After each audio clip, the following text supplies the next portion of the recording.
My brother and his wife will be moving into your farmhouse on the 1st of next month. Nathan already agreed. If you're unhappy about it, you can always sell the place and move into assisted living. My daughter-in-law said those words as calmly as if she were reading me a grocery list. I stood on my back porch, coffee in hand, watching the evening light settle over 22 acres I had spent half my life earning, and for a moment, I genuinely believed I had misheard her.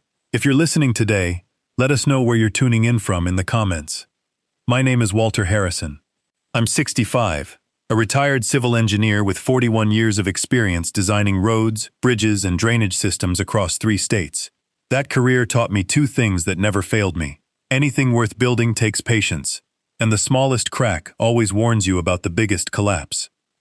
I waited 11 years for this piece of land to come up for sale. 22 acres in the Tennessee foothills, an old 1940s farmhouse, a creek along the eastern edge. My wife Carol used to say, it looked like the kind of place where people finally remembered how to breathe. She never got to see it. Cancer took her before we closed. I bought it anyway, because letting go of that dream felt like losing her twice. I spent 2 years rebuilding it board by board. New foundation, new wiring, new plumbing. Carol's garden finally planted from the sketch she'd left behind. When it was finished, I found something I hadn't had in decades.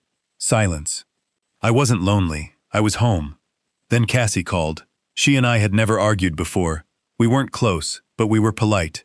She told me her brother Kevin and his wife Sherry had lost their lease and were crowding her apartment, and that she and Nathan had come up with a better solution. My farmhouse. 3 bedrooms, only 1 in use. Kevin and Sherry would stay a few months while they got back on their feet. I asked what Nathan thought. She said Nathan understood this was the right thing to do. Not agreed. Understood. That distinction told me everything. Cassie, this is my home, I said. You're one man on 22 acres. You don't need that much space. It would be good for you to have people around. No, I said, it won't. Her voice hardened. Then maybe it's time to think about somewhere more appropriate for your age. There are some excellent retirement communities nearby. That sentence told me this was never about helping Kevin. Someone had already decided my life should shrink so someone else's could get easier. I wished her a good evening and hung up. Then I got out a legal pad and wrote 1 line. Call Gerald Poole, property attorney. I wasn't preparing for an argument. I was protecting the last promise I ever made to my wife. I slept fine that night. Panic belongs to people without a plan, and by morning I had one. Gerald, who'd handled my closing 2 years before, confirmed what I already suspected. The deed was solely in my name, and neither Nathan nor Cassie had any legal right to put anyone on my property without my consent. Anyone who showed up after I'd refused would be trespassing. His advice was simple: document everything, avoid emotional confrontation, and if anyone tried to move in, tell them once, calmly, that they weren't welcome, then call him. I also called my insurance agent, who confirmed unauthorized occupants could complicate any future claim, and I stopped at a hardware store for 2 cellular trail cameras, the same kind I'd once used to catch material theft on job sites. By that evening, one covered the driveway entrance, the other the approach from the barn. Standing under the cedar tree where I'd hidden the first camera, I understood I wasn't preparing for strangers. I was preparing for people who thought family gave them the right to ignore boundaries. I built a folder, Cassie's texts, my notes from Gerald, the insurance paperwork, and wrote 3 rules on top. Stay calm, document everything, never argue without evidence. Nathan called 3 days later, his voice carefully rehearsed. Cassie was upset, he said. Kevin and Sherry had nowhere to go. Maybe they could just stay with me a couple months. Whose idea was that, Nathan? Silence. Then, we're just trying to help family. Did you agree to this before Cassie called me? No. I asked him to come down alone that weekend. He arrived looking exhausted, dark circles under his eyes, that hadn't been there at Christmas. We spent the morning fixing fence rail in silence, and over lunch on the porch I asked how long Kevin and Sherry had actually been staying with them. 6 weeks, not the few days he'd been told to expect. I told him plainly, temporary arrangements become permanent the moment nobody's willing to say enough is enough. He admitted Cassie thought I was being stubborn. I told him she thought I was supposed to feel guilty, and that landed harder than anything else I said. Before he left, I put a hand on his shoulder. I'm not asking you to choose between me and your wife.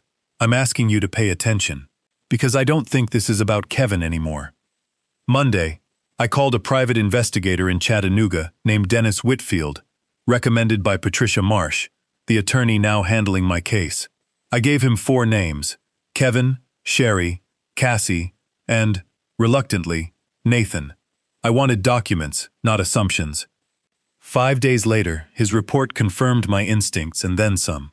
Kevin had a $20,000 court judgment from a failed renovation business, 2 upside-down car loans, and a credit score that made renting impossible. Sherry had filed bankruptcy years earlier and had been unemployed far longer than Cassie admitted. They weren't looking for temporary shelter. They were out of relatives willing to take them in. Then came the part about my own son. Over 10 months, nearly $38,000 had moved from Nathan and Cassie's accounts into Kevin's, labeled variously as family loan, temporary support, business investment. I remembered Nathan, 18 months earlier, showing me pictures of neighborhoods where he and Cassie hoped to buy their first house. That money had never been getting closer to a down payment. It had been disappearing into Kevin, one transfer at a time. I asked Dennis to look deeper into Cassie herself. The second report was worse. She'd quietly quit her marketing job 9 months earlier without telling Nathan, and had been draining their savings while letting him believe they were still building toward their future. She'd also applied for credit using his financial information without his knowledge. Rejected, but on record. And buried near the end, billing records showing she'd consulted a property attorney in Nashville about whether a relative could establish a future ownership interest in real estate through financial contributions tied to the property. I sat with that as the sun dropped behind the ridge. Moving Kevin into my farmhouse was never the destination. It was step 1. Long enough there, enough money quietly tied to repairs, and Cassie could try to argue her family had earned a stake in my land. Patricia would later tell me it had almost no chance under Tennessee law. But a lawsuit doesn't need to win to do damage. Sometimes the process itself is the weapon. I wasn't angry anymore. I was certain. And certainty, I'd learned in 41 years of engineering, is what lets you find the crack before the whole structure comes down. 3 days after Patricia sent Cassie a certified notice, my phone buzzed. A trail camera alert. A dark blue pickup, North Carolina plates, crawling up my driveway like the people inside already knew where they'd be sleeping that night. I met them on the porch before they'd finished unloading. "Walter? I'm Kevin. We've talked on the phone." We hadn't. He offered his hand. I kept mine at my sides. "Cassie said everything was settled," he said. "Figured we'd unload before dark." "Leave the bags in the truck," I said. "You're not staying here tonight." His smile vanished. "We're family. You're my daughter-in-law's relatives. That doesn't give you a claim on my home." He tried reason, then irritation, then finally, "Cassie said you'd be difficult. Then she prepared you better than she prepared herself." I handed him Patricia's card, instead of taking his phone when Cassie tried to call. Sherry slammed the truck door hard enough to scatter the chickens. Kevin's parting line, out the window as they pulled away. "This isn't over." "It was over," I said, "before you turned onto my driveway." Every second of it was on camera. I backed up the footage and sent it straight to Patricia. "You handled that exactly right," she told me. I believed it was finished. It wasn't.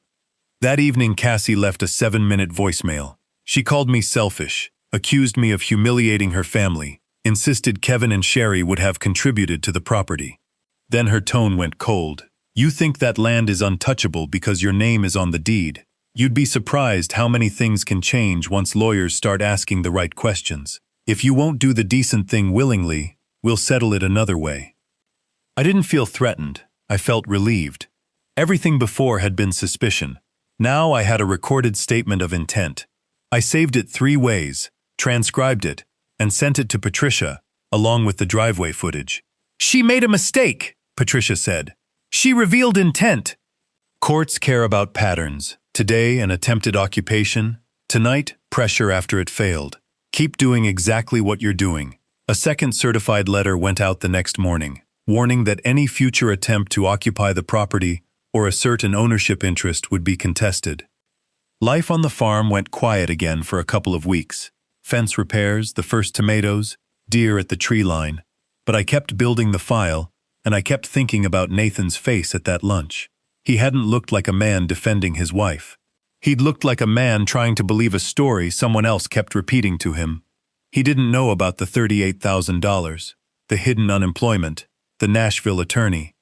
If I stayed silent, he'd keep trusting the people manipulating him. He called that Sunday and asked to come down.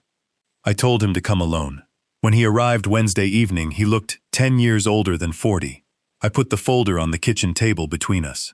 Tonight, I don't want you to believe me, and I don't want you to believe Cassie. I want you to believe what's on these pages. He read in silence. The judgments against Kevin, the bankruptcy, then the bank statements. His hand stopped on the $38,000 total. This can't be right. It's verified.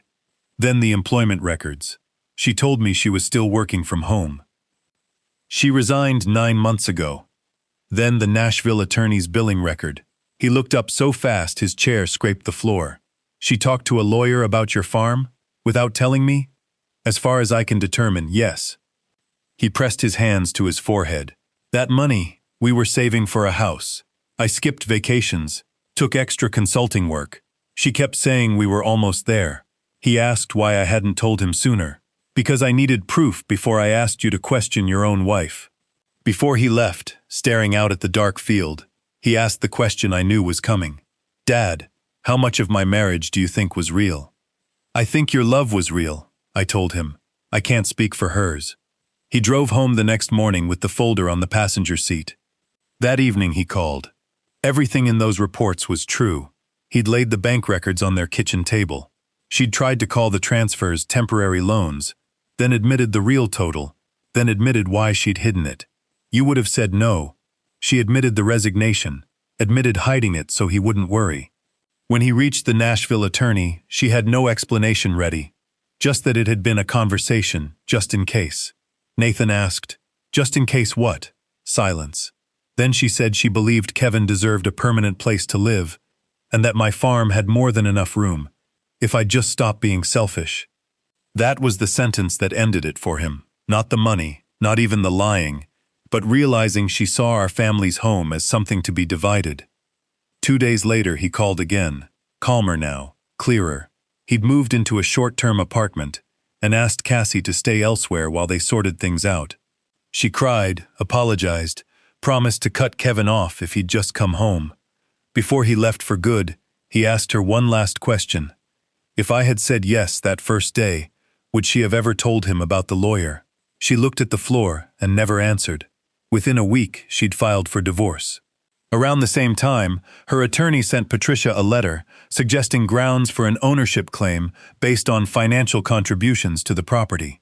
Patricia answered with the deed, the certified notices, the investigators' reports, and the driveway footage. 2 weeks later, the claim was withdrawn without ever reaching a courtroom.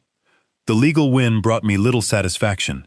I kept thinking of my son alone in that apartment, trying to understand how the future he'd spent a decade building could vanish so completely. The months that followed moved slower than the crisis had. Nathan and I talked several times a week, short, careful conversations at first, about work, weather, whether the tomatoes were ripening. One Friday, he drove down unannounced with a toolbox and said he'd come to finish the fence. We spent the weekend repairing rail, fixing the creek bridge, repainting the barn doors, and for the first time in weeks, we laughed. Saturday night on the porch, he finally said, I keep asking myself how I didn't see any of it. Because you trusted the person you loved, I told him.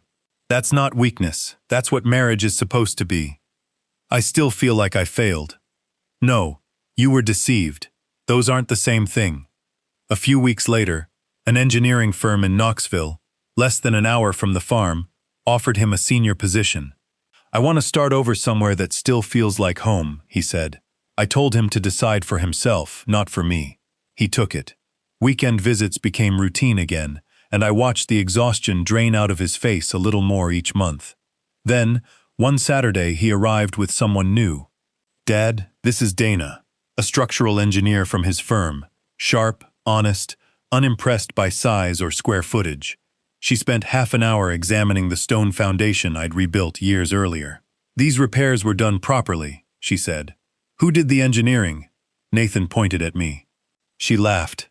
I had a feeling. Almost a year after Nathan moved back to East Tennessee, I was on the porch with my coffee when I heard 2 trucks coming up the drive. Nathan got out smiling in a way I hadn't seen since before the marriage fell apart. Dana followed, holding an envelope against her chest.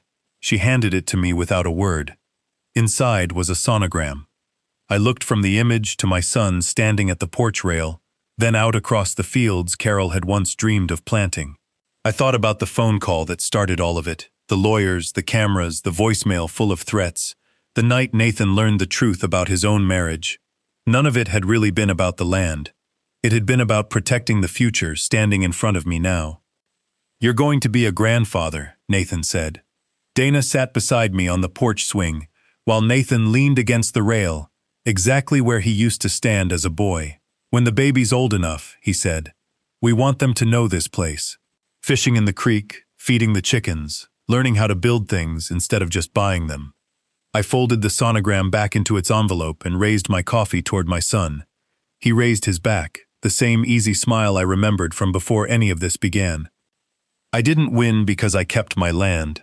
I won because I refused to bend on what was right, and in doing that, I gave my son the chance to rebuild his life on truth instead of comfortable lies. The farmhouse still stands over that creek and that ridge, but it means something different now. It's proof that a principle, defended without flinching, becomes the strongest thing a family can hand down. And as the fog lifted off the pasture that morning, I understood at last what Carol had meant, all those years ago, about a place where people finally learned to breathe.